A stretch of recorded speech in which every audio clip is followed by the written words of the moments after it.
ጋዛን አሜሪካ ትውሰደው፣ ፍልስጤማውያን ሊቢያ ይኑሩ። ትራምፕ የጋዛ ነገር አሁንም መፍትሄ አላገኘም። በጋዛ የሚካሄደውን ጦርነት የማስቆም ስልጣን ያላቸው ራሷ እስራኤልና አሜሪካ ናቸው ተብሎ ቢጠበቅም እስካሁን ድረስ ከሁለቱ ሀገራት መፍትሄ ሊገኝ አልቻለም። ከዛ ይልቅ አሜሪካ አዲስ ሐሳብ ይዛ መጥታለች። የጋዛ ነዋሪዎችን አሜሪካ ታስተዳድር፣ እንደገና ታልመው ከዚህ በተጨማሪ የጋዛ ነዋሪዎች ወደ ሊቢያ በመሄድ ኑሯቸውን በሊቢያ ያድርጉ የሚል ምክረ ሐሳብ ከአሜሪካው ፕሬዝዳንት ዶናልድ ትራምፕ መጥቷል። የጋዛ ነዋሪዎችን ትራምፕ በመጀመሪያ ማስፈር የፈለጉት በግብጽ ነበር። ግብጽ ተቃውሞ ስታቀርብ ደግሞ ወደ ዮርዳኖስ ማስፈር ፈለጉ። ሆኖም ግን ሁለቱ ሀገራት በትራምፕ ሐሳብ ሊስማሙ አልቻሉ።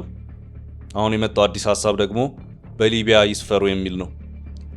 ለሊቢያ ደግሞ ከበድ ያለ መደለያ ነገር ከአሜሪካ መንግስት ቀርቦላታል። የአሜሪካ መንግስት ለሊቢያ ያቀረበው ገጸ በረከት ሊቢያን የትራምፕን ሐሳብ ልቀበል ወይስ አልቀበል የሚል መንታ መንገድ ላይ የሚጥል ነው ተብሏል።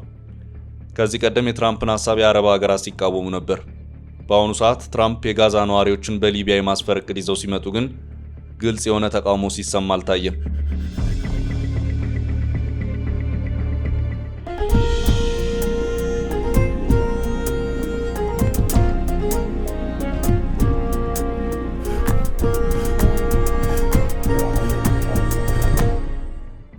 የአሜሪካው ፕሬዝዳንት ዶናልድ ትራምፕ ከእስራኤሉ ጠቅላይ ሚኒስትር ቤንያሚን ኔታንያሁ ጋር በነበራቸው ውይይት አሜሪካ የፍልስጤም ግዛት የሆነችውን ጋዛን እንድታስተዳድር ጠይቀው እንደነበር የቅርብ ጊዜ ትውስታ ነው።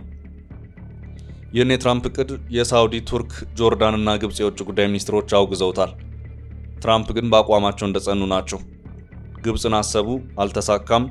ዮርዳኖስን አሰቡ፣ አልተሳካም። ሶማሌላንድን አሰቡ፣ አልተሳካም። አሁን ደግሞ የመጨረሻ ሙከራቸው ሊቢያ ሆናለች። የቱርክ፣ የጆርዳን፣ የግብጽና የሳውዲ አረቢያ መንግስታት ባወጡት መግለጫ የትራምፕ አዲስ እቅድና ተግባር የፍልስጤምን ሉዓላዊነት የሚጥስ በመሆኑ በፍጹም ተቀባይነት የለውም ብለዋል።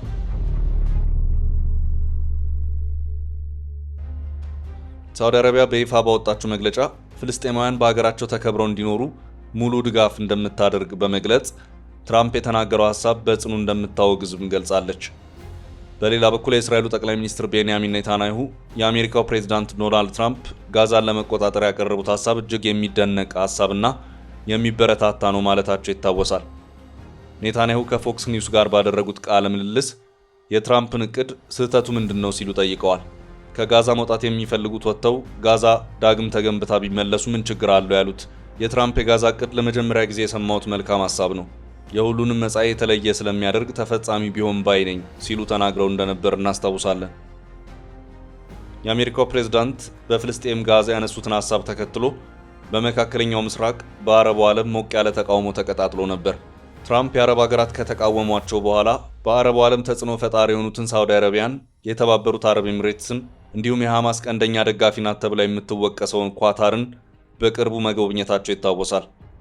ትራምፕ የአረብ ሀገራትን ሲጎበኙ የእስራኤልን ነገር እንደሚያነሱ ዓለም ያወቀው የአደባባይ ሐቅ ነው። በእስራኤል ጉዳይ ከአረብ ሀገራት ጋር ምክክር ያደርጋሉ ተብሎ ይጠበቃል። የትራምፕና የአረብ ሀገራቱ በእስራኤል ጉዳይ ምን መከረው የሚለው በግልጽ አልተገለጸም። ትራምፕ አረብ ሀገሮችን ሰሞኑ የዞሩት አንድም ለማባበል ሁለትም ለማግባባትና ሀሳባቸውን እውን እንዲያደርጉ እንዲያግዟቸው፣ ካልቻሉ ደግሞ በዝምታ እንዲያልፏቸው ለማግባባት ይሆናል ተብሎ ይጠበቃል።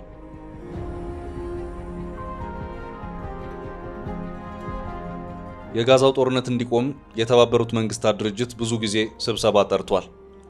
ይህን ስብሰባ የምታስቆመው ግን አሜሪካ ናት። በእስራኤልና ሐማስ መካከል የተቀሰቀሰውን ጦርነት ለማስቆም በተባበሩት መንግስታት ድርጅት የጸጥታው ምክር ቤት የቀረበው የውሳኔ ሐሳብ አሜሪካ በመቃወሟ ሳይጸድቅ የቀረው ጦርነቱ በተጀመረ በ2 ወራት ውስጥ ነበር። በዛን ሰዓት 15 አባላት ካሉት የጸጥታው ምክር ቤት ውስጥ 13ቱ ተኩስ አቁም እንዲደረግ የደገፉ ሲሆን እንግሊዝ ድምጽ ከመስጠት ተቆጥባለች። አሜሪካ ድምጽን በድምጽ የመሻር ስልጣኗን ተጠቅማ የተኩስ አቁም እንዲደረግ የሚጠይቀው ረቂቅ ሐሳብ ውድቅ አድርጋለች። ይህ የአሜሪካ አካሄድ ብዙዎችን አስገርሞ እንደነበር የቅርብ ጊዜ ትውስታችን ነው። አሜሪካ በሌላው ዓለም የምትታወቀውና እንድትታወቅ የምትፈልገው የሰው ልጆች የሰብአዊ መብት ተከብሮ እንዲኖር፣ ሰላማዊ ኑሮ የዓለም ሕዝብ እንዲኖር ነበር። ሆኖም ግን የእስራኤልና ሐማስን ጦርነት ለማስቆም ጉባኤ ሲጠራ ጦርነቱ እንዲቆም ፍላጎት እንደሌላት በግልጽ አሳይታለች። ድምጽ ለመስጠትም ፈቃደኛ አልነበረችም። ይህን የተመለከቱ ፍልስጤማውያንና የፍልስጤም ደጋፊዎች አሜሪካ ጦርነቱ እንዲቀጥል ሕፃናት በቦምብ ቢጋዩ፣ ሴቶችና አረጋውያን በጦር ቢያልቁ ግድ እንደማይሰጣት በዓለም ፊት አሳይታለች በማለት ሲወቅሷት ነበር። አሜሪካ አቋሚ አንድና አንድ ነው ብላለች። የእስራኤል ሕዝብ ማለት የአሜሪካ ሕዝብ እንደማለት ነው ብላለች። ለዚህ ማስረጃም የሚሆነው በተባበሩት መንግስታት የአሜሪካ አምባሳደር ሮበርት ውድ ንግግር ነው። ሮበርት ውድ የእስራኤል ሕዝብ ሕዝባችን ነው በማለት ለዓለም ሕዝብ በይፋ ተናግረዋል። ውድ አክለውም አሜሪካ በሕዝቦቿ ላይ ጥቃት የሚሰነዝረውን ሐማስን እንዲቆይ በፍጹም አትፈቅድም ብለዋል። የእስራኤል ግዛት የአሜሪካም ግዛት መሆኑን የጠቀሱት አምባሳደሩ አሜሪካ ድንበሯን ለመጠበቅ ስትል ሐማስ መጥፋት አለበት፣ ለዚህም ትሰራለች ሲሉ ተደምጠዋል። አሜሪካ የእስራኤልን ሕዝብ የራሴ ሕዝብ ብላ በይፋ ስትናገር ይህ በታሪክ ለመጀመሪያ ጊዜ ሲሆን በጋዛ ያለው የሰብአዊ ቀውስ ከፍተኛ ደረጃ መድረሱ የረሃብ አደጋ ያስከትላል የሚል ስጋትንም ፈጥሯል።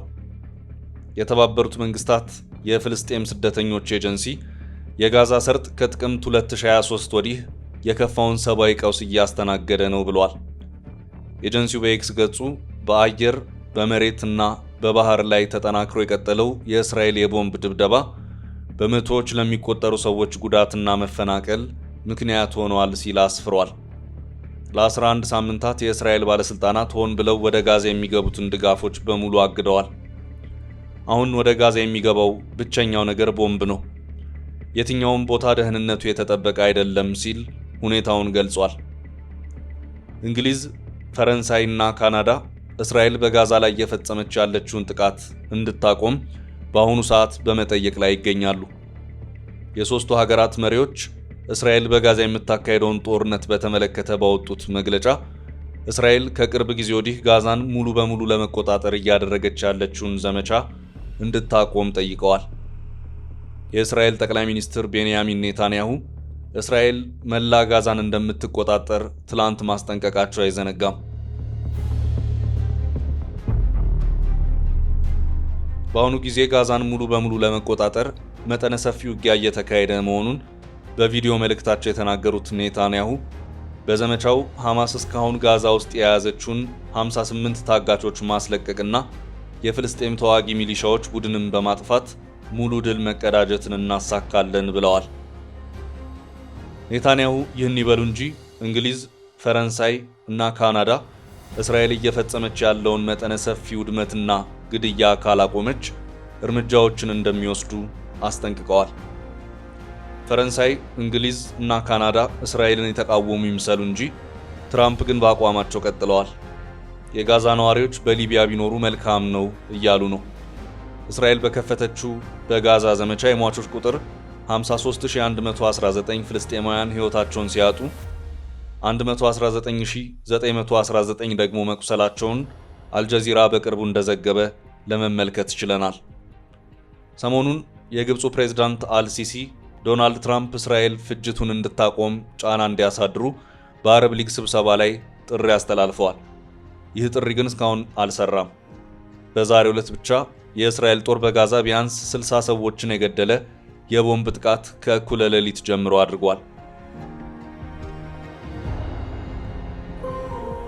ከዚህ በፊት ታይቶ በማይታወቅ ጥቃት ከማድረሱ በፊት ወታደራዊ ቡድኑ በደቡባዊ የካን ዩኒስ ከተማ የሚገኙ ፍልስጤማውያን እንዲሸሹ ትዕዛዝ ሰጥቶ ነበር ተብሏል። የካናዳ፣ የፈረንሳይ እና የእንግሊዝ መሪዎች እስራኤል በጋዛ የምታደርገውን ጥቃት ካላቆመች ተጨባጭ እርምጃ እንደሚወስዱ ሲያስፈራሩ፣ 22 ሀገራት ደግሞ እስራኤል ወደ ጋዛ ሰርጥ እርዳታ እንዲገባ እንድትፈቅድ አሳስበዋል። የተባበሩት መንግስታት ድርጅት ዋና ጸሐፊ አንቶኒ ጉቴሬዝ በበኩላቸው በጸጥታው ምክር ቤት ያለው ጽንፍ የያዘ የጂኦስትራቴጂክ ክፍፍል ለጋዛው ጦርነት መፍትሄ ለማበጀት የሚደረገውን ጥረት እያወከ ነው ሲሉ በግልጽ ተናግረዋል። ለጦርነቱ ፈጣን ምላሽ መስጠት አለመቻሉም በመንግስታቱ ድርጅት ተአማኒነት ላይ ጥላውን ማሳረፉንም አክለው ገልጸዋል። ዋና ጸሐፊው የመንግስታቱ ድርጅት ማቋቋሚያ ቻርተር አንቀጽ 99ን ተጠቅመው የጸጥታው ምክር ቤት በጋዛ ጦርነት ዙሪያ አፋጣኝ ውሳኔ እንዲያሳልፍ ያቀረቡት ጥያቄ በአሜሪካ ተቃውሞ ሳይሳካ መቅረቱን ገልጸዋል። እስራኤል በበኩሏ ጉቴሬዝ የሐማስ አፈቀላጤ ሆነዋል በማለት ትከሳቸዋለች።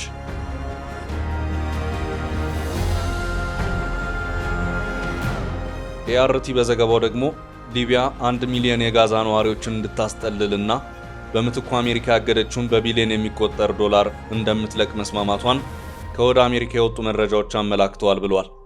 ይሁንና በእስካሁኑ የትሪፖሊ ሹማምንት ያሉት ነገር የለም። ሊቢያ ከጋዳፊ ጋር ተያይዞ ብዙ ቢሊዮን ዶላሮቿ በአሜሪካና በምዕራባውያን በኩል እንደታገዱባት ይታወቃል። ትራምፕ ታዲያ ለሊቢያ ያቀረቡት ሐሳብ ይህን ብዙ ቢሊዮን ዶላር የምትፈልጊው ከሆነ የፍልስጤም 1 ሚሊዮን ዜጎችን በሀገርሽ ማስጠለል አለብሽ፣ ጋዛን ደግሞ እኛ እናለማዋለን የሚል ሆኗል።